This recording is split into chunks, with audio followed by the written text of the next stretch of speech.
Amazing Spider-Man shirt, throwback cover, one of my favorites.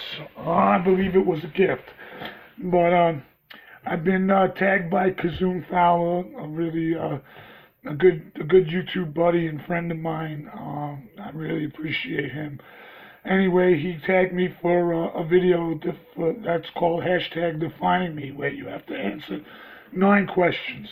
I'm going to be reading them off of over here, so bear with me. Question 1. Sum up the focus of your YouTube channel. I started it because I really got into that anti-SJW stuff, because a lot of the, I want to say, anti-feminist stuff that people were finally talking about is stuff I had been saying for years. But I'm not an SJW, I'm not an anti-SJW. I really wanted to find people who were middle of the road and start new friendships with new people from different parts of the world. I'm especially an Anglophile, so when I hook up with people from England or Australia, that's cool. And Kiz is from Tacoma. I think that's dope. I like to find out what it's really like in other parts of the country, the world, etc. So I guess the main focus was to meet people and to share ideas, which is working out so far. What hobby or hobbies do you have that you haven't shared on YouTube? I'm pretty good with words. I used to write poetry, lyrics, spoken word, beat stuff. I'm really good with it off the top of my head. I've gone to poetry slam contests where they'll give you a word as a topic and you have 5 minutes to write something and then have to perform it. I did that locally. It's only Daytona Beach area, so not much, but I'm pretty good at it. What's your number one talent? What's a talent that you wish you had? I think my number one talent is being able to talk to people. I can relate to them on their level, and I can put myself in their shoes. A talent I wish I had, I wish I could sing. Music has been the number one thing that keeps me going my whole life. I relate to it a lot. I wish I could sing, man. If I try singing, people make fun of me. They tell me to don't quit my day job. I did try rapping for a little while, but I lack some beat on that also. And by the time I really started to do it serious, I was a little too old, so I just did it as a hobby with one of my homeboys. What are the 3 main character traits that define you? I like to say that I'm funny, I'm kind, and I'm compassionate. Or maybe more than compassionate, empathetic. I'm empathetic with people. I have a pretty good sense of humor. It's pretty narrow for general public. You might say I have a bit of a blue humor. So yeah, I like offbeat stuff. I'm quirky. I like, hey, I joke about everything: rape, death, child molestation, pedophilia. It's just jokes. But I do have a good sense of humor, and I know how to take a joke too. What do I do to relax or have fun? Usually video games would be my biggest thing to have fun, and I really do like watching mindless TV. That's what I do to relax, to get out of my head. Do you have pets? If so, what kind and what are their names? Currently, I have 5 Yorkies. Dr. Quincy, Wheezy Jefferson, Gidget, oh my God, Dr. Quincy, Wheezy, Gidget, and Miss Bree, and their mother, Mama Mia. It's Miss Bree Vandy Camp Hodge. They're all named after, except for me, are all named after TV characters. When I first met my boyfriend Lou, he had 4 dogs. It was Bam Bam and Pebbles.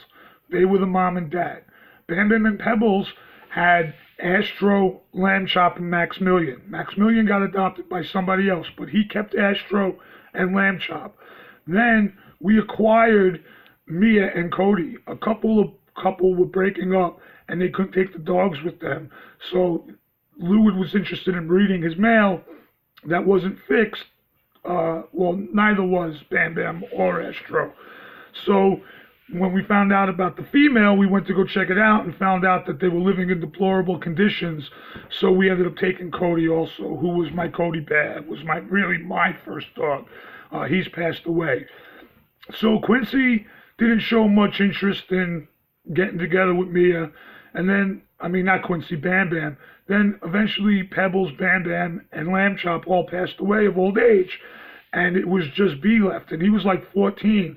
So I guess he started to mix with them a little bit better. And next thing you know, 14 years old, never knew what to do in life. He finally got it together, and that gave us Dr. Quincy, Dr. R. Quincy, this is the real character's name, Bree Vandy Camp Hodge, Wheezy Jefferson, and Gidget. All, Gidget, she has a longer name too that Lou calls her, but I'm not with it. But anyway, those are my pets. I love them. Who is your celebrity crush? Now that Vincent D'Onofrio has gained some weight, I really like him. I don't know the name of this guy, but he played the priest in Constantine, the one who kept drinking. He's got the weird eyes. Yeah, I like those weird eyes, man. I'd jump me down on that in a heartbeat. And as far as a fictional character, I used to wish Tony Soprano would treat me like one of his fucking goombas, or not his goombas, one of his side bitches. Fucking Tony Soprano was so hot. Like the actor too, I can't remember his name right now. I know he's dead, but I actually wrote an ode to him in a beat poetry thing. I wish I still had it. I would read it for you, but it's gone by the wayside. Other than family members, who were your role models? I always look to music to be my role model. So I would have to say Rob Halford of Judas Priest. I used to like, as people, Alice Cooper and Dee Snider, because I was really into Alice Cooper and Twisted Sister, but those guys are assholes in real life, so fuck them. But I gotta say, hearing Rob Halford, I really like him. I think he's a good role model. Real life role model, my father's friend Izzy. He's known Izzy since high school. My father passed away. Izzy, he's still my mom's good friend. They've been friends forever. He's a good role model too. Okay. I call him Uncle Izzy. He's not really my uncle. But he's a family friend. All right. And then, what's your favorite joke or funny story to tell? I have a really funny life story that I tell a lot, but it is way too long for this video, so maybe I'll put it in something else. But here's my favorite jokes. What's the worst thing about having sex with 8-year-olds? Getting the blood out of the clown suit. Okay. A little boy, a little girl, and an older man are walking in the park. They're heading towards the woods. So they're walking in the woods, and bring a picnic basket. They sit, they have picnic, they have lunch, and they start walking some more. And it starts to get dark, and the little girl turns around and goes, "Oh my God, I'm scared. It's starting to get dark." And the guy turns to her and says, "You think you're scared? I have to walk home alone." All right, pretty fucking sick, I know. All right, well, that's my Defining Me video, and I will be posting it right away. All right, goodbye. Oh, I'm supposed to call out some other people. I'll call out White Sith Male, Autonomous Prime, Suit Yourself, Common Sense Gender Network. Those were the 4 I called out for my hashtag The Feminist, and I called out Kiz too, so I can't call him out. And there was somebody that I just started subbing to tonight, Acid Saint. I will call out Acid Saint. All right? So, all right, guys, I'd like to hear what you think. Bye.